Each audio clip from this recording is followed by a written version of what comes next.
Welcome to Pro Athletes Unfiltered. In this series, we're going to be comparing and contrasting what it takes to be a professional athlete in each sport. Every episode, we will be following a top pro, spending a true day in the life, from their home to their training to challenges that they face to become one of the greats. They will put me through intense training regimens, and in the end, will challenge me to see if I have what it takes to make it in their sport. Get an insider's look into the vast differences in every sport, from fitness to financials to sacrifices and mental fortitude. My name is Kinsey, a professional stunt woman and extreme sports athlete, and I'll be your host. On this episode of Pro Athletes Unfiltered, we have Chari Hawkins.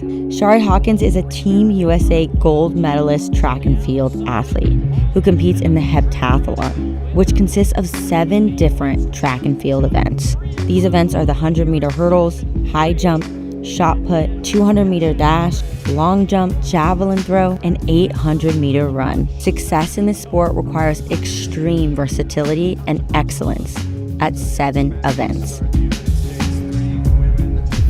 So you are a very, very well-known gold medalist at a heptathlon, but explain to the audience what a heptathlon entails. Yeah, so the heptathlon is 2 days and 7 track and field events. So the first day we do the hurdles, the high jump, the shot put, the 200, and then we come back, we do the long jump, the javelin, and the 800. And so as they say, there's like this viral sound that says, jack of all trades, master of none, but it's really a jack of all trades, master of none is far better than a master of one. And I love that personally because I feel like it really goes to show that versatility, not only in sport, but in life is so helpful. I'm one of those people who I can't sit still and just focus on one thing at a time. Yep. So I love the heptathlon, but I think another thing that's like really, really important is just in life being able to try out as many things as you possibly can. Yep. It's so helpful. And I think it's just nice because if one thing is taken away from you, you know, like if my legs are hurting that day, I can still throw. I don't have to give up right away. So I really love it and really enjoy it. And I'm sure you've talked about how you feel the same way. You feel like you just love to try everything. And I think versatility is so cool. So that's something I really love about the heptathlon. Yeah, because I think in a lot of professional sports, it can be very monotonous. You're doing this one thing your entire life, and hopefully you're very passionate about it. But for me, that's always been a struggle. I like to try new things. I like to challenge my body. So you're probably challenging your body every single day. I think one of the reasons why I have to put myself through so much, honestly, is because, I mean, we take world championships. If you take that day, that was a 15-hour day just for day one. And so it's kind of one of those things where we have to train our body to be able to do it. My goal every day is to get my heart rate above, like 130 for up to 5 hours. Yeah. Because I need to be able to mimic about that same amount during a heptathlon. You get your heart rate up too much in a heptathlon and you're not used to it, your body's going to start cramping and it's going to shut down. So we really just have to train ourselves to be able to tolerate the competition. It's taken me so long to get to the level I am at. I've just had to build up my own athleticism and I've had to build up my strength and build up my endurance over time. It is crazy how things can't just happen in a year. Like, oh, I'll work really hard for like a year or two. And then you're like, wait, why am I not an Olympian? Like, I'm confused, And so if you decide to go on a path with your whole heart, like it's not if, it's when you're gonna get there. But you have to go all in on it. But it's hard, especially with jack of all trades people. Yeah. But it is so interesting, like no matter where you go, if you keep going, if you keep putting one foot in front of the other, you're gonna get there. Right. And also, I think obviously there's a big division in female and male sports as far as recognition. Obviously, you've built a big name for yourself, I think more on your own with your social media, but do you feel like there is a fan base as strong for female heptathletes? Oh yeah, so honestly, there are a lot of people who really want women to do the decathlon and they think like, that's fair. The reason, honestly, the number one reason for me personally, why I don't want the women to do the decathlon is because I don't want the comparison. Like they feel like such individual events because they're completely different events. They really are. They're not the same at all. And so it doesn't feel like you could even kind of compare a heptathlete to a decathlete. And I love that. I love that when we come to a decathlon and a heptathlon, it's like we understand each other as multis. It's impossible to compare those numbers. I feel like women get their due and men get their due. And it's just, I love that. And that's one of the reasons why I want women to stay in the heptathlon, because I really like the separation for that similar recognition. Yeah, that's amazing. And also you probably get to feel like it is a team sport. You're training with your team, right? But it's also very individual, right? I think that there's a camaraderie that happens naturally because it feels like we're all going to war together. Yeah. And yes, we are kind of fighting and battling each other, but just the fact that we're all there, we're all kind of like, I don't like it either. And they're like, yeah, me neither. This is very fun. And then you kind of like become really good friends with everybody. So it's really cool. So there's a good environment. It's not very dramatic. You guys are competitive, but support each other. I think for me, I want to do the very best I can, but I don't need you to do bad for me to do good. Oh yeah, so, that's amazing. I think that that's like an energy that I try to bring is I feel like I want my good to be good enough. I don't need you to be bad and me to be good. Right, definitely.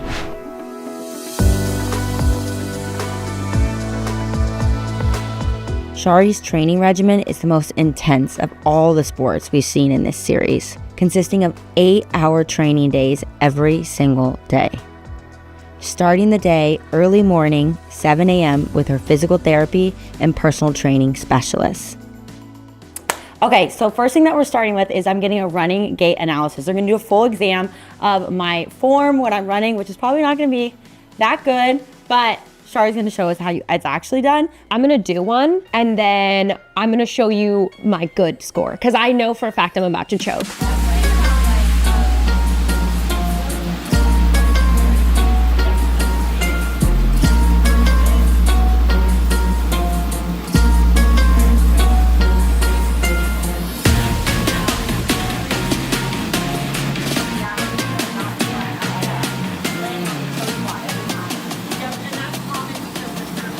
Well, I was like doing it, and I could feel myself like, I was like, oh no, I didn't activate my glutes though before. Oh no, I'm scared. It'll do. There you go. I love like all of these little arrow here. Like we're seeing like, am I overstriding? Nailed it. Like honestly, this stride rating is actually the highest I've ever gotten, 4.7. All right, treadmill's going back on. Mm-hmm. I'll get you up to speed quickly, and then I'll get the capture going quickly too, so you don't have to run a mile. Yeah. You'll be able to see just like the natural changes that happen.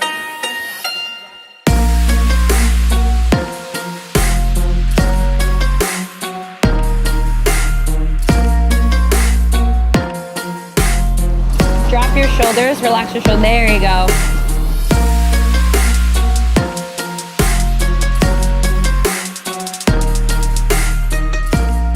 Yeah, there you go. All right, let's slow down in 3, 2, and 1. You're like, get me out of here.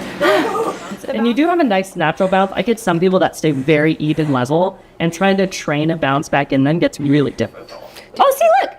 So we had a shift in profile. This long strider, based off of just me watching yours, I kind of was expecting you to be there. It is a high injury risk spot. Okay. So we actually don't keep people in long striding very often. Did you play soccer? Mm-hmm. Very common for soccer players to be in a long strider spot. I did get a B. Yeah. Like Crushed it. There you go. You crushed it. You went up to a 3.8 out of 5. Woo! She's a B student now. So you're a Team USA athlete, right? You've committed your entire life. You're 32 years old now. Can you explain the financial journey that kind of has been? This obviously isn't a sport where you have a contract, where you go in and every year you get a paid salary and you can pay your team. So kind of explain to the audience how that works. What do you win in an event? How do you pay your team? Yeah, so it's super interesting because I remember I first started social media in 2016. I had like 700 followers, and I was like, here's the thing, the heptathlon isn't gonna pay me a dime. Like I always say, the heptathlon pays me a negative $40,000 a year because I have to fly me overseas, both my coaches overseas, and my physical therapists overseas. I have to make sure that they're getting paid while they're there. I have to pay for their flights, their hotels, and like all of that kind of stuff. And it's always like super fun, I think, for everybody. And then I'm like, I hope we're all having fun because I hope I win because like, you know, if I do really well in a competition, I might get like $3,000 for winning, right? So you do 3 competitions per year? Yeah. And you could potentially, best case scenario, win $3,000. Yeah, I mean, and if it's like the Olympics, like I think if you win the Olympics, you get $80,000, which you're the best. Which is actually The best in the very world. insane to think about. You think about the TV rights and how many people are tuned into the Olympics. And a lot, you know, you have the NFL, the NBA, they get a lot of TV rights and they pay big contracts. Yeah. So for the Olympics, you make $80,000 if you win. Yeah, and I think a lot of people who are watching right now are probably like, yeah, but you get like really crazy endorsements, right? Like you get endorsements and like, but people don't understand that like something interesting is I was unsponsored last year, and that's with my social media. That's with And you have me a really making large world following, yeah. me making world championships. Like it's not as simple. So for the men and women, if they don't have a large following, are they having part-time jobs while also training yes. 8 hours a day? Both of my training partners right now currently have jobs that are outside. So, and then I have social media, and I know it's like, oh, social media is not a job. And then they realize like, whoa, you train 8 hours a day. How are you making content? Yeah. Like, how are you posting every other day? Like, how are you making this content? It's like, yes, that's how is. I have my days off, but they're not days off, you know? You have to And work. we do what's necessary. I definitely understand the position that I'm in now, being able to have social media as a job option because I'm able to like have my team there. I've got like incredible companies that like will allow me, like I get to come to prehab every day if I want to. This is their way of sponsoring me, is they help me get to the Olympics by allowing me to come here and treat my body and keep it right. We've talked about passion a lot and like what passion it takes to kind of make it to a professional athlete level. So what do you feel like for you has made you continue up until 32 years old, if it's not the financial side? Do you know what's interesting is I remember I was at a crossroads when I was graduating from college, and I didn't know what I was gonna do. I think I still wanted to do track, but I wasn't sure.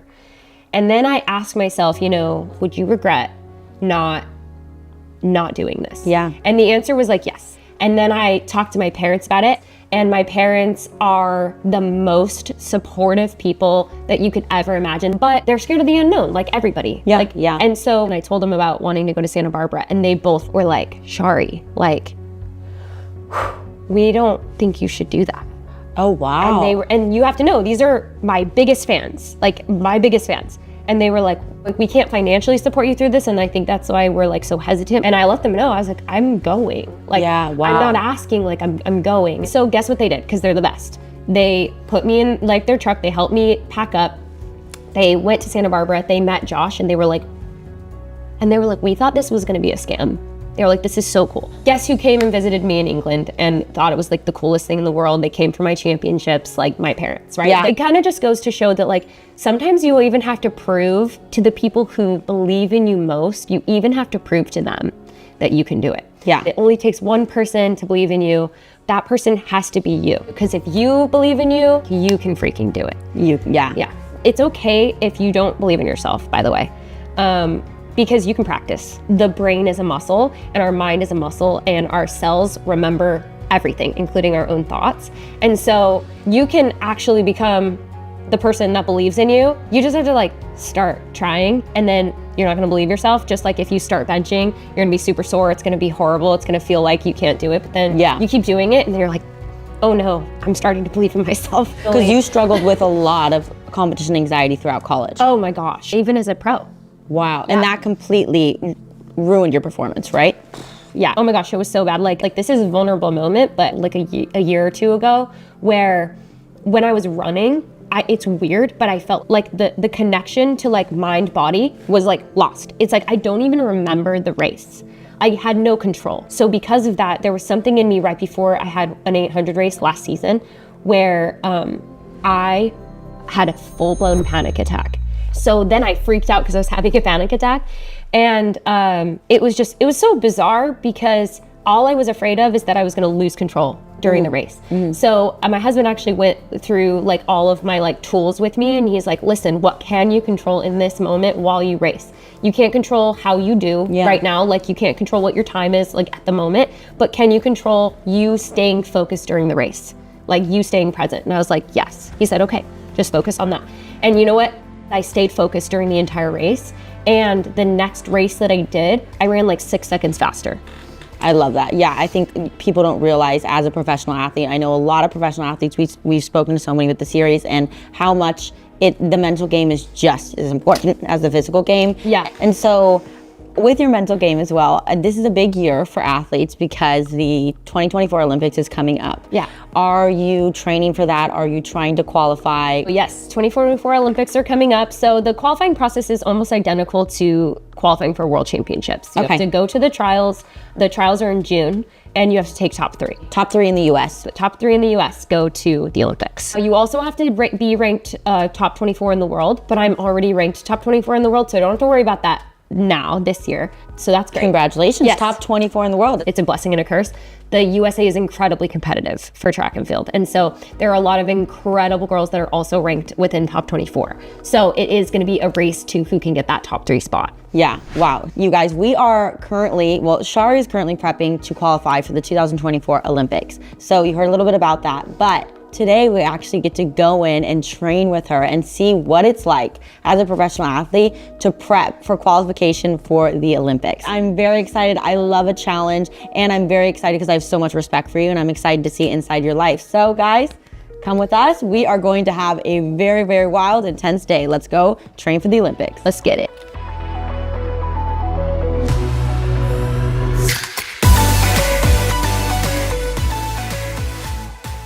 Okay, so we finally made it to the track. I'm very nervous, but very excited. And we have 2 coaches today. We have Coach Sheila and Coach Poole. Okay, I don't want to be taken easy on. I want to be like fully trained, fully prepared to really see what you go through every day. It's going to be fun for both of us. We're both going to get our trashes handed to us, and I can't wait.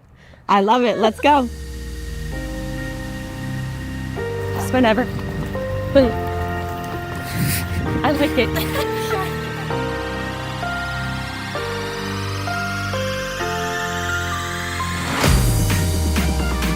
Okay. Push. Good job.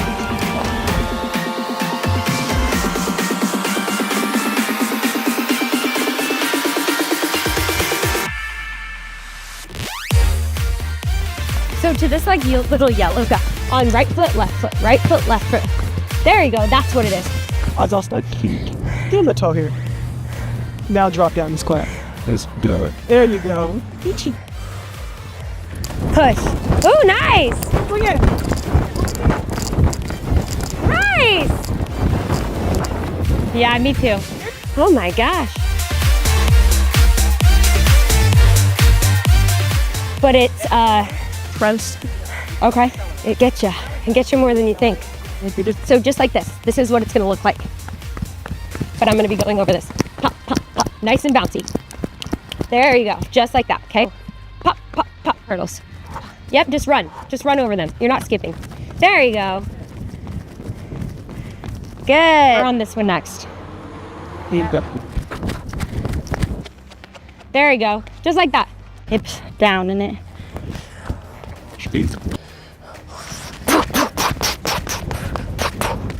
So you come here, you want to, remember you're pretending you're hurdling when you're doing these. Okay. So you need to clear the hurdle. So you have to step over the hurdle and over top of it. So here, step over the hurdle. Yeah, that's it, right there. And now just add the reach. Okay. Arm, pull the trail. So lead, arm, pull the trail. Yeah, that's it. Okay, cool, you're ready. You're gonna come here. Sit up. Holy moly. 1, 2. Yeah, there you go, that's it. Clean up the leg. There you go. Good job. Like Mike. Good. Now it's almost like it's karate. Good. Good job. Good girl. Woo! Get her. So now I'm running. Well, the hurdle. Okay. When this leg comes up, this arm comes up. Okay, okay, And the other one, same thing. okay. Okay? Nice. Dude. Toes, toes. Good. Woo! Woo! Holy. Woo, shark! Unreal. So instead of jumping over a hurdle now, I want you to jump onto this pit. So essentially we're taking all the speed we can possibly muster, and we're taking every single thing that we have horizontally, and we're trying to stop all the momentum and go straight up, and that way we get over the bar. The same motion as, that's why when I asked you, do you have a good layup? what? Do you have a nice layup? Yes. You're a basketball player, you come up, boom, boom, boom, boom, boom. There's like a lot of basketball players are incredible High jumpers. high jumpers, yes. Just like that. Okay. Right, left, right, left. It's hard. You're starting here and you want your left to penult you into the jump. I think I've like lost energy. Yeah. Good. Close. I quit high jump. Here's the fact. Okay. You've done this right now twice. For the next 3 tries, just like you're hurdling, I want you to hurdle over this mat. Perfect. Can you try it again? For the next 3 tries, you're just hurdling. This is the hurdle. Hurdle over my arm. There you go. That's it. Do it again. There you go. Good job. Do it. My legs are dead. Your legs are. Yeah, I know. I get you. Believe me. The good news is we're 3/4 of the way done. But boom. Yes. Okay. That was it. Here we go. So fun to be here. And I'm excited to see what you've got. Okay. Yeah. Honestly, I'm so impressed that you're just like, you're still standing. Okay. Okay. I'm trying to keep your spirits up.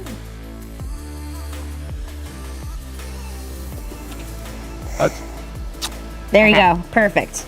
Got him. Woo.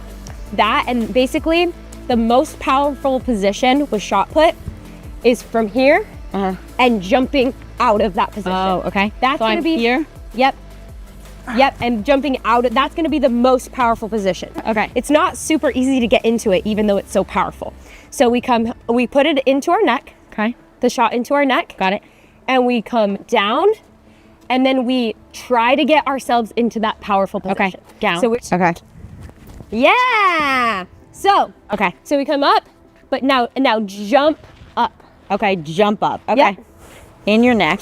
Ponytail. And then shift and jump off both legs. Okay. Maybe I'm too. I love it already. Okay. Yeah! Oh my gosh, that was so good. Yes, yes, yes. Try to come up more instead of coming down. Okay. But I love what your legs are doing. You come Okay. through, you come here, you load both legs, Holy shit. and you just really make it launch up. Big. Ponytail stays in the same spot. Yes. Nice. I like it. So mine looks like, my full approach looks like this. Right.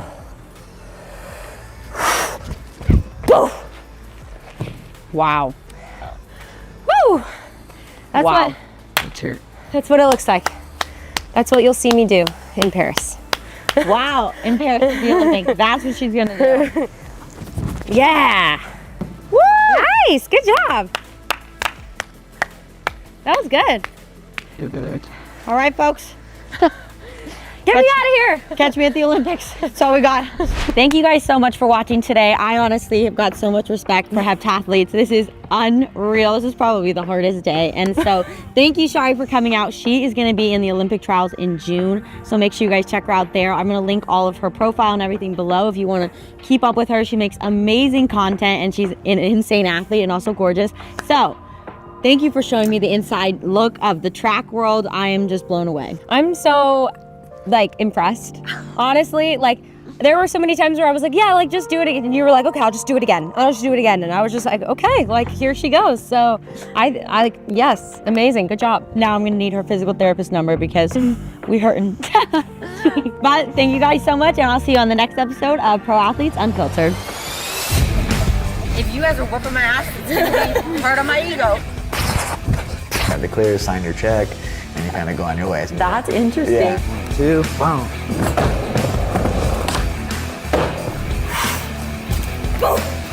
Yeah, there you go. Yeah, dude. Shit was lit. Thank you guys so much, and I'll see you on the next episode of Pro Athletes Unfiltered.